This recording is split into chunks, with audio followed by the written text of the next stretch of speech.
It's Carla, your online doctor, with today's Live in 5. Today is Tuesday, March 30th, and it is 5 p.m. So, we started talking last week about insulin resistance. So let's continue that a little bit. Insulin resistance, blood sugar. Understand that this phenomenon doesn't start with menopause, okay, or perimenopause.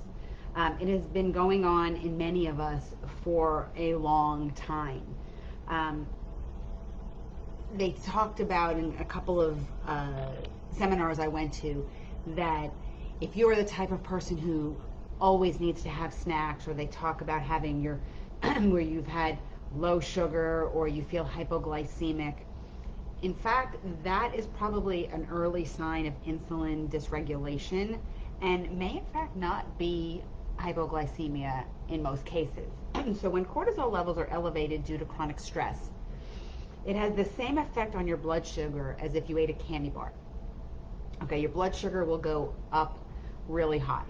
Okay, so you start to live with maybe a slightly increased blood sugar on a regular basis, right? Then as our ovaries, for us perimenopausal or menopausal women, slow down in producing our progesterone and estrogen, and our adrenal glands are actually supposed to take over and produce like a low level or a background level of these hormones. But if the adrenals are fully taxed by making so much cortisol for so many months and years, etc., they just can't do the job. Okay, so we can't get our blood sugar under control because we're losing it at different levels. Okay, so insulin dysregulation is another term that's used besides insulin resistance, and again, may be seen earlier than what we consider the perimenopausal years. So if you, like I said, have had these episodes of low blood sugar or hypoglycemia, where you feel like you need to eat something, otherwise you're going to pass out,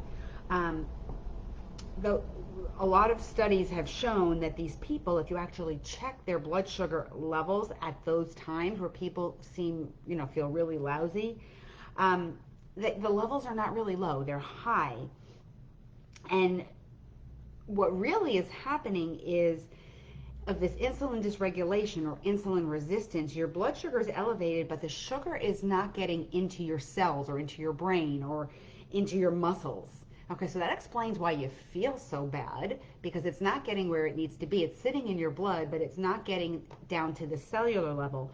So it's just not good, okay? So how does insulin affect estrogen and progesterone? And there are so many ways. We're going to talk about this more over the coming days and weeks. Excess insulin causes the receptors on the cells to actually get damaged to some degree. Not just for insulin and glucose though, but unfortunately it can do the same thing for your hormones. And you may have a state of estrogen and progesterone resistance as well, which is equal to, like, your body sees it the same way as just having low hormone levels, because if you can't get those hormones to do what they're supposed to do, it's as if it's not there at all.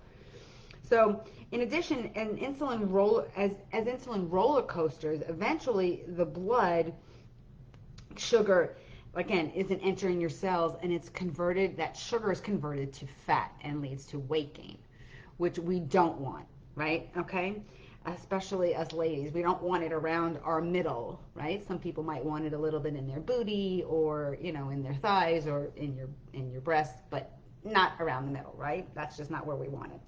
Now, elevated insulin levels also affect your thyroid hormones, including your TSH, your free T3, as well as your thyroid receptors. As I told you last week and the week before, we can't look at each area of hormones separately because they're all interconnected. So it can't just be thyroid hormones, adrenal hormones, and your reproductive hormones, if you want to look at them that way. They're all intertwined.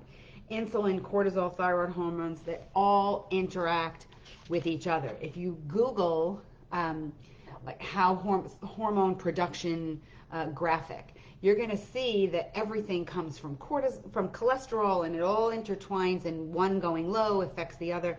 It is a hot mess in there.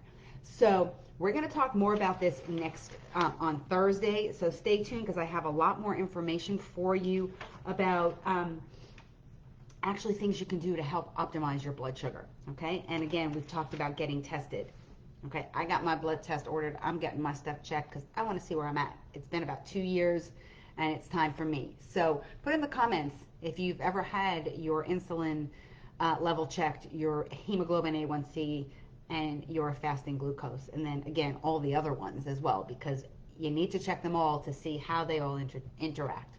So on that note, I hope you're having an awesome day. I will see you again on Thursday for another Live in 5.